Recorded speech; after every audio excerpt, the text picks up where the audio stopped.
Welcome to HBCU Biz on Fire. That's right, HBCU Biz on Fire, where we have conversations. That's right, conversations. You know, most podcasts interview people, but I like to get down into some conversation because you find the real stuff when you do the conversation. See, when you have an interview, people are on guard, but we have conversations with entrepreneurs, pathfinders, and innovators. So, hey, let's get into this conversation and see which one of these boxes can we check. Hey, today my guest is Aggie Pride. That's all I can say is Aggie Pride, man. I love that phrase. Hey, Darius, how you doing today? This is Darius Wise, a graduate of the North Carolina A&T over in Greensboro, North Carolina. How you doing, man? I'm doing great, Howard. I appreciate you. Thank you for having me on the show. I am a proud Aggie alum, so Aggie Pride to all my Aggie family out there. It's great to be with you today. You know, just as Faith would have it, man, literally, and this is the love for HBCUs, and because we're all family. Gentleman that was doing some possible work with, and we're part of another community. He said, my son's thinking about HBCU, going to I said, all right, I got excited. Which one? He said, North Carolina A&T. I said, okay. But I had to reach out to some folks, and I just got news that he is going to been accepted, working on scholarship dollars and headed up that way from Florida up to A&T this coming fall. So he's excited and about it. It's an awesome experience. I'm sure he will have a fantastic time. Well, I'm going to take you back a little bit, man. I want you to talk about the first time you came from DC to down to Greensboro as a student, and your parents or your family dropped you off and said, okay, bye-bye. What were your thoughts when you were on that campus there on your own? Wow. Well, let me go back a little bit further than that, right? Okay, let's do that. Let me just this will kind of give you a full picture of that experience of the drop off, right? So I went to visit A&T when I was in high school. And the weekend that I went and my family took me was actually Aggie Pride. So, was Aggie Fest. And so back then, A&T had this big, huge event every spring. It was called Aggie Fest. People came from everywhere. All these schools would come, and they had live performers and artists and singers and everything else. So I went to visit during Aggie Fest, not really knowing that that's what was going on. So when I got there, I was like, oh yeah, this is the place that I'm coming. This is it. I see y'all later. We don't even have to do the last year of high school. Yeah, I'm done. And so I'm excited, and I applied to, then after that, I applied all, the colleges that I was interested in, and I was sold on A&T. And it was just far enough away from home. It was like 5.5 hours from home. I can get home, but it was also far enough away that I wasn't home. Yeah, they couldn't do pop-up visits there. They at least called and said, Darius, we're coming down. Yeah, they're going to have to let me know that they're driving down. I wasn't in the neighborhood. And so then I go and I get accepted. So I was excited about that. And I go and we go to the drop-off. So I get down there and it's a ghost town. And I'm like, hold up. This is not the same school that I saw when I came to visit. So, and back when, when I was going to school, this was, and I'm dating myself here, but I was in 1988, when I went, and, things closed early. I'm from DC, we have carryouts that are open basically all night, things were closing it was just getting dark, and, businesses are starting to close. So that was just a culture shock for me at first. Yeah. And then, it was another thing where this is pre-internet and social media and everything. And everybody looked so different that were from different places within the United States. So, if you were from New York, you had your look. If you were from DC, you had your look. If you were from North Carolina, or if you were from Georgia. You went from the shacks to the fades to the exactly to the crop cuts. What the haircuts, the hairstyles, the actual clothing, how they dress. So you always knew, you can kind of tell where somebody was from just by looking at them. And so that was an interesting piece too, just to see so many different Black people that had so many different styles. So it was just getting used to that and understanding how to kind of navigate that space coming from DC, coming from the city, going to basically the country, quote unquote. And so when my parents dropped me off, I'll never forget this, and I'll give you this story real quick.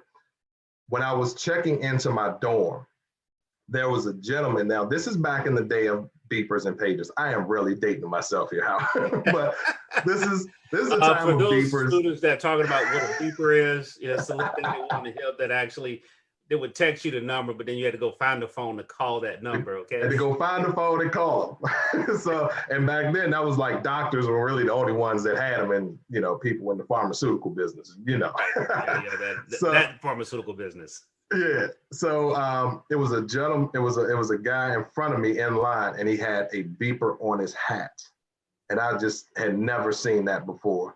And my parents, who were all excited about me being there, I'm looking at him kind of sideways, and he was a very outgoing person. And so him and my parents started talking, and then I kind of, they were trying to bring me into the conversation. And it's so ironic because just being in that space of an HBCU and you're being surrounded by people that look like you, that guy, his name is Sean Washington, that guy became one of my closest friends, and is still one of my closest friends to this day. So, I always tell people. And he was originally from New York, but his family had moved to Wilmington, North Carolina. Okay. So he was kind of a hybrid of New York and North Carolina. And, but I just tell people, you just never know who you're gonna meet. Step outside of the norms of what you're expecting and making judgment just based off of when you first see somebody. Because Sean did not dress like we did in DC. And it could have been easily something where I could have looked at it as he's not like me and not really reached out. And I would have missed a great friend, So it's a great opportunity for us to see others and interact with others just like us. So it was a great experience for me. The drop off was very interesting, but we made it the best experience that it could be. And that's the thing about it is that drop off and then, hey, I'm on my own now as much as possible. And it's just such a different feel. And then as you think about that and you go back through your days at A&T, one of the most powerful things about it, we talked about the diversity, not necessarily in color, but in cultural experiences and background. But then you take it a step further. For me, was the professors that treated me and taught me what mentoring means. I never even thought about or understood what mentoring was because I grew up in a country town in Mississippi. So everybody was your uncle and you couldn't do anything wrong because you get a whooping down the street and then you got a beating when you got home. Dad, I'm sorry about that. But anyway, that's what it was because you embarrassed your family. But talk about one of those experiences of a professor, or it could have been a dean that just really, what at the time you felt was above and beyond, but when you look back at it, it was the norm. Probably one of the experiences that I remember the most in this type of situation was I went to A&T looking to be an engineer. And I was basically looking to be an electrical engineer. And once I started school, I realized that really wasn't my space. It was very theoretical, I guess you can say. And I wanted something more hands-on. And I still wanted to be in that space. And I had an opportunity to meet the dean of the School of Industrial Technology. And he shared with me, the difference between the industrial technology school and the engineering school. And it wasn't during a regular office hours. It was just a chance meeting that I had with him on campus. And I was kind of a little confused and lost as far as what I wanted to do. Because I wasn't sure. I didn't realize what it took to change majors. I didn't understand a lot of those things in that first semester, first year. And I was learning those things, but he really took time to explain what I would be able to do if I went into industrial technology. They had a concentration in electronics and computers, and he explained all that to me, and it lit me up because that's exactly what I wanted at that time. So just him taking the time out of his schedule, I think we were in the student union actually, and just him to take the time out of his schedule while he was doing whatever it is that he was doing, to spend a few moments just to kind of share with me other options that I had. And yeah, it's like you can look back and it was like he was mentoring me on options that I had in life, and not to feel stuck. And I think that was the biggest thing. And so from that conversation, I really made a decision, and I changed my major, and I graduated with an industrial technology degree with a concentration in electronics and computers. You know, and that's the key thing. I think I didn't have that conversation. You know, I'm an engineer by degree, but didn't really like it. Never did work in it. So, right. But you know, it's ironic. I had a conversation with my dean, and he helped me keep my scholarship when I had truly lost my scholarship. You know, done things I shouldn't have done, but he gave me a second chance. And you know, when you think about that kid at the drop off and that kid to graduation, how did A&T prepare you for your next level? I think just, and this is one of the reasons why I didn't want to go to school close to home. I think the biggest thing for me was just learning how to make good decisions, figure things out, and be somewhat on my own, and not having, you know, my parents right there, you know, really kind of looking over my shoulder for everything. You know, we learn the most a lot of times through the mistakes that we make. And in that process, I made several mistakes. I had a little bit. You see, we can't go here. This conversation, this ain't no interview where we're gonna hit it and quit it. We got to go deeper here. Let's talk about one of those lessons or missteps. I don't call them mistakes. I call them missteps that you had. Which one do I want to share? I had a plethora of experiences at A&T. One of them was, you know, just when I got to A&T, I really wanted to kind of party, right? I'm coming from DC. We had our own culture. We had our own music in DC.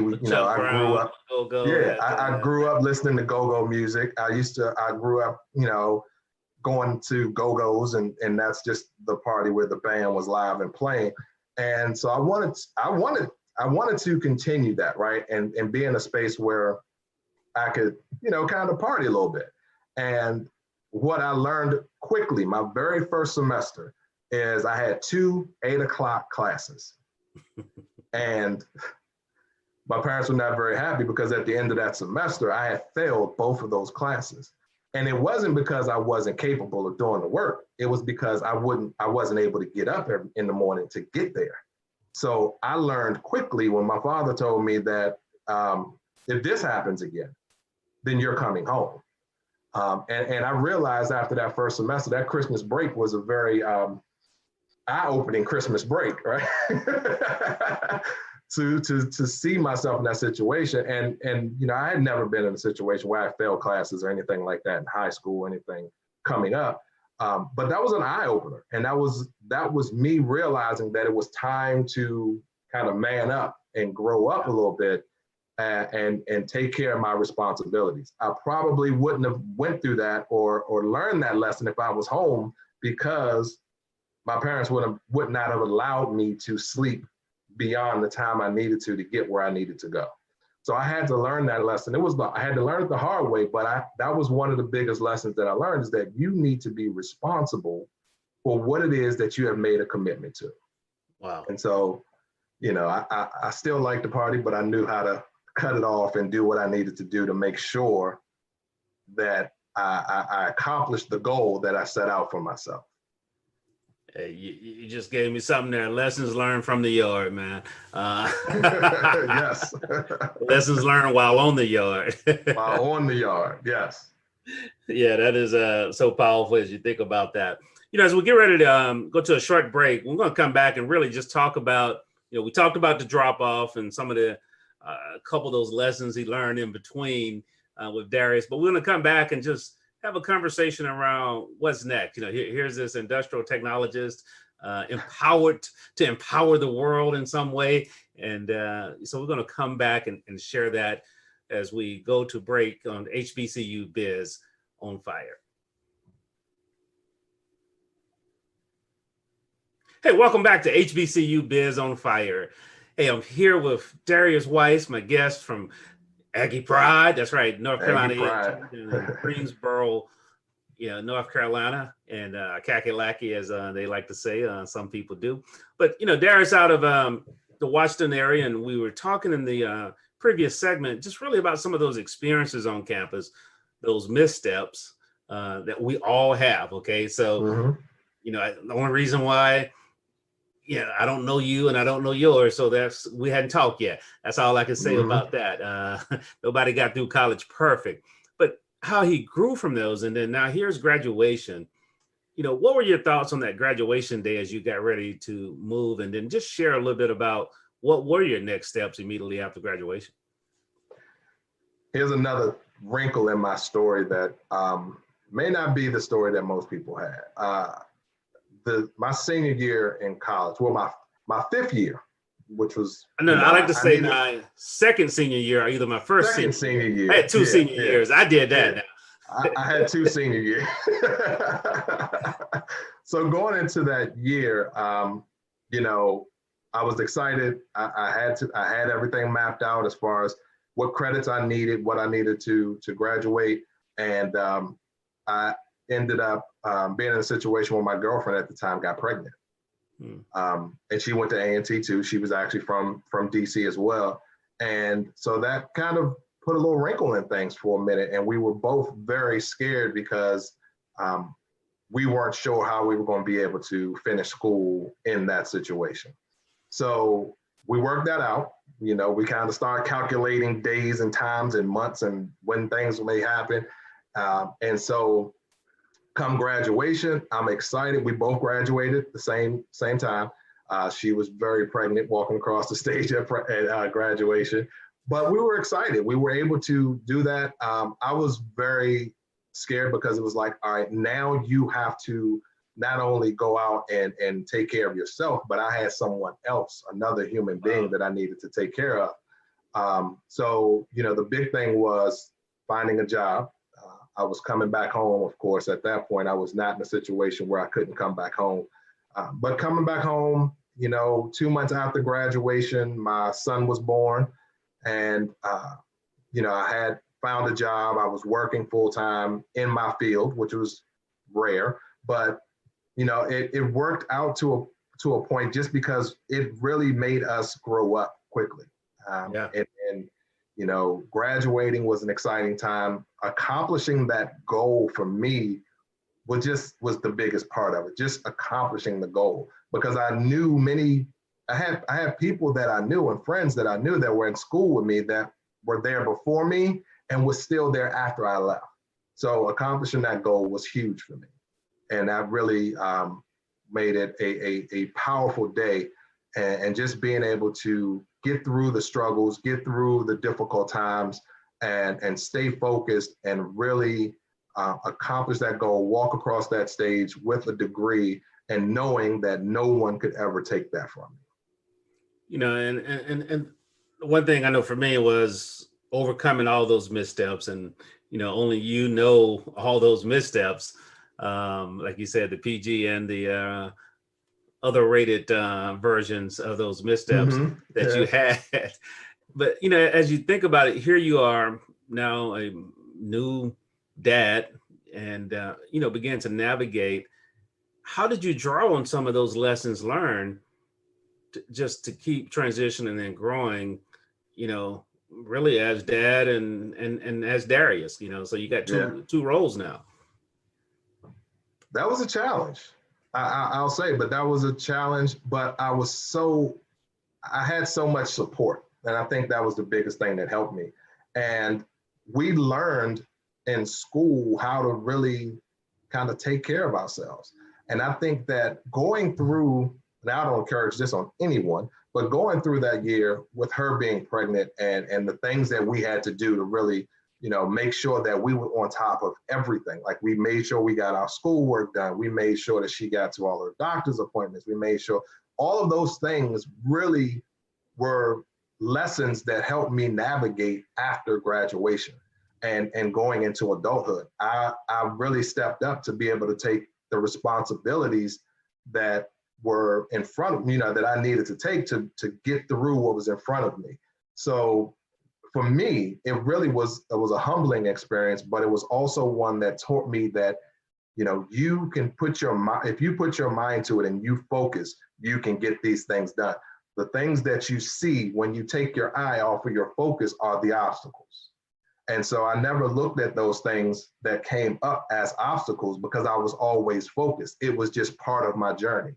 And after graduating, looking back on some of the things that I had experienced, I realized that they were part of the journey. And if it was not for those experiences, I would have never become the person that I became and that I am.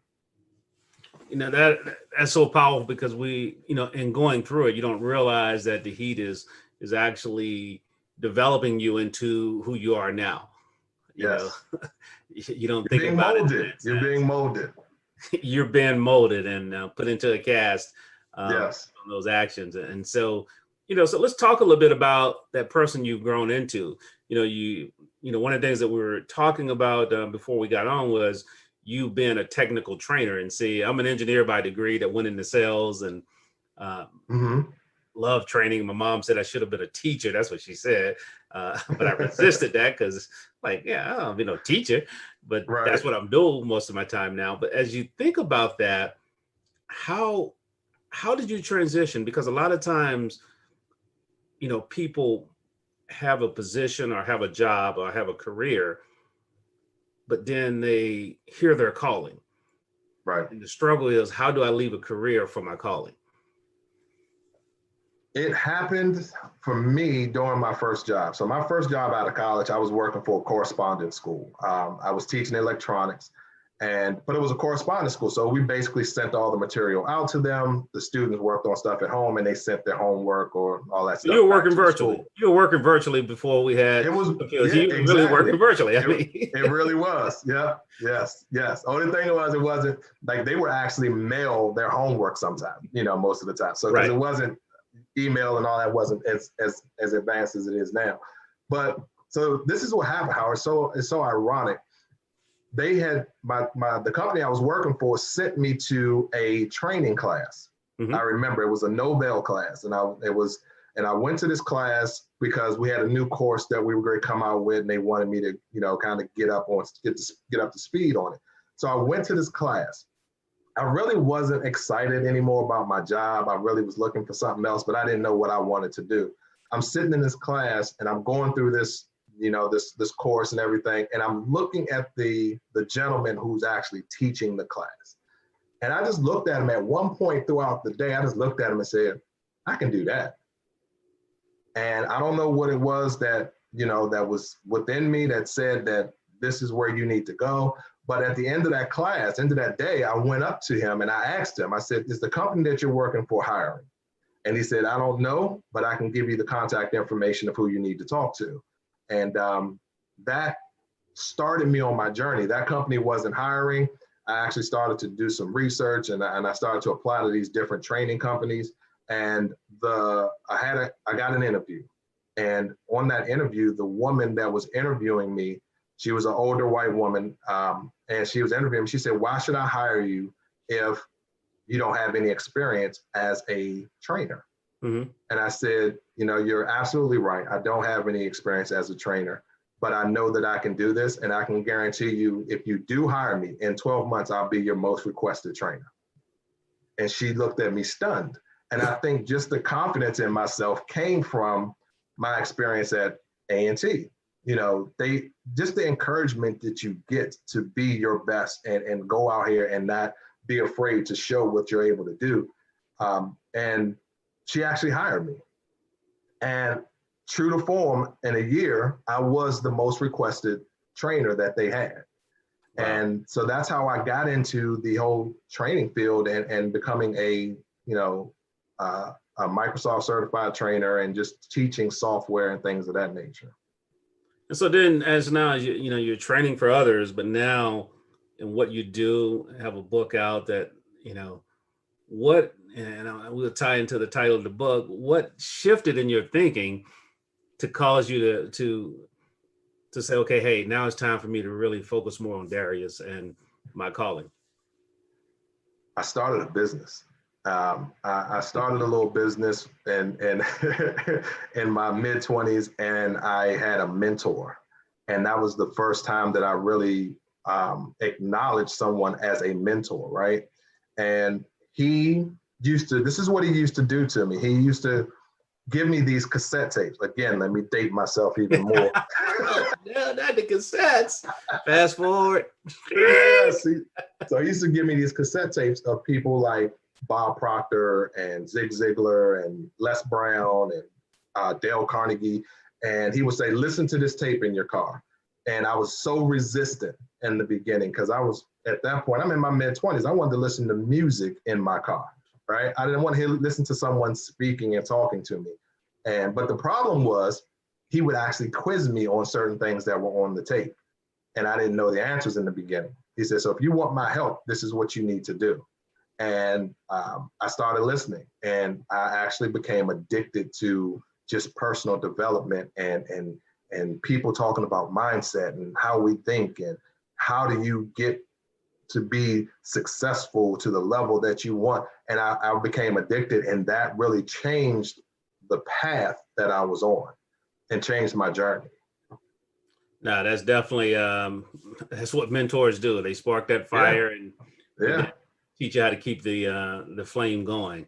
And that's literally what they did. I was thinking back to, I don't know why I hadn't thrown those things away, man. I got a whole stack of old cassettes, some Jay Abraham collection. I'm like, I really need to toss these things, but the information is good still. That's some good stuff on there. So I may need to go get it transferred, send them off and just get them transferred to a medium. But I still got a cassette player. So, I digress there. One sitting in the house over there. But just in case you want to listen to them. So as we talk about that and your company-wise decision and as you, what led you to write your current book and as it relates to thinking, and I have to believe that seed was really sown back on those cassette tapes. It was. The seed was planted then, and I had the book idea not long after I started really getting into listening to those tapes and reading books myself. At that point in time in my life, I had not read a book cover to cover, you know, and that was really the beginning of that transformation within me. And I had an idea when I was probably 25, 26 that I wanted to write a book. And here's what's so ironic. I had the idea of writing a book. I had the title of the book, but I didn't know how to do it. I didn't really have anybody that I knew that wrote a book that I can go to and talk to about it. I didn't have anyone that I really felt comfortable sharing the idea of, I want to write a book, because I didn't think that they would think that it was something I could do. So I buried it. I buried that idea for 20 years. And in 2016, 2017, it came back. Like, this desire came back. So my spirit brought back up that you need to write this book. And at that point, I had gone through some things. I was, my business was moving, and I had studied neuroscience and mindset and how we think. And it just all fell into place. And instead of it being a 20-year gap in between me having the idea and writing the book, I actually wrote the book in a matter of a couple of months. And that's how I got to that point. But I had the book idea. So when you said that planted the seeds, that it sowed the seeds. That was true. I had the idea then, but it took me 20 years to believe enough in myself that I could do it to actually write the book. Yeah, I mean, every seed has a different germination cycle, and so Yes, it was just happened to be 20 years long. But but the things that the thing about it is, and as someone's listening to this, and you're in a place now that you may not be prepared to do what that idea in your head is, and so there may be some other things that you have to go through and grow through in order to make that happen, and that's part of what happened with Darius. It is. Book 20 years ago might have been okay. But now this book here is totally different. It's going to help you. So Darius, as we get ready to close out, I always like to ask this question. If you could talk to a graduating senior at North Carolina A&T today, what would you share with them? I would share with them first to be very conscious of the thoughts that they have. And what I mean by that is that we program ourselves as well as we're programmed by society and things around us, but we program ourselves based on the things that we say. So I always tell people, and I will tell them, that the most important conversation that you will ever have is the conversation you have with yourself. Wow. That's the most important conversation. So be very aware and be very conscious of the things that you are telling yourself. I learned, and I had to grow into the person that I needed to be to write this book. But at the same time, I was also telling myself the things that was holding me back from writing the book all along. So I would tell them to just be very aware of what you're saying to yourself. You are going to either, by your thoughts, you are going to do one of two things. You're either going to build the weapons that will be used to destroy you, or you're going to build the tools that can be used to build you up by your own thoughts. So that would be my biggest thing. Everything else, once you understand the thoughts that you have and the things that you're telling yourself, learning the technical skills that you need to get into whatever profession or business that you want to run will all make sense and be more advantageous to you once you understand, and you don't self-sabotage, and you don't tell yourself you can't, you don't tell yourself that you're not capable, and you are very conscious of the things, and you're planting the seeds of, I can do this, I am phenomenal, I am amazing, I can make this happen, and not letting anything else get you off track. Hey, you heard it there, and if you missed it, just hit rewind. No, I'm sorry, it won't go like that, but we're going back to cassette days. But no, that is a powerful advice to them, speaking to who you are, and remember that conversation you have, as we say, the 6 inches in between your ears is where things either start or stop. And so how can people pick up a copy of the book as well as connect with you, Darius? So you can get the book. The book is called What Are You Thinking? How to Become More Intentional, Deliberate, and Conscious with Your Thoughts. It is on Amazon. You also can go to my website, which is IamDariusWise.com. So IamDariusWise.com. But it's in the paperback form. I did the audio book for it as well. So it's on Audible, as well as the Kindle version. So you can get the book on Amazon or on my website. And if you want to reach out, I'm on basically all social media platforms. My handle is @DariusAWise, @DariusAWise. And my email, you can always email me as well. I'm always happy to get emails, but that's Darius@IamDariusWise.com. Now, Darius, thanks a lot. Reach out. Being our guest here today, man. I mean, make sure y'all reach out and connect to Darius. IamDariusWise.com. Make sure you go and connect with them, as well as pick up a copy of the book and let us know what you think. Let him know what you think about that. And so, as Darius will be one of our speakers at HBCUBiz Conference. If you missed him or listening to a replay, you can always get the replay of the conference. And so we're excited about that. But the conference is March 4th, 2021, and excited about bringing HBCU business owners together, and then more importantly, and learning and growing together, and just having all these great people helping other people. And the majority of our trainers are HBCUs, majority of our speakers are HBCU grads. So it's going to be a kindred spirit that, gosh, man, I can only imagine how that's that afterflow is going to be when we leave out of there and the stories that come out of it. But Darius, thanks again for being a guest on HBCU Biz on Fire. We're excited about what's happening. And ladies and gentlemen, once again, the trifecta, a conversation with an entrepreneur, a trailblazer. I mean, he's talking about the mind, making a difference, and an innovator. I mean, because he's going deeper and deeper in how you think and what those thoughts would do. So Darius, thanks again. Hey, I look forward to seeing you on our next episode of HBCU Biz on Fire. Take care. God bless. And remember, the conversation all starts in your mind first. Thanks, Howard.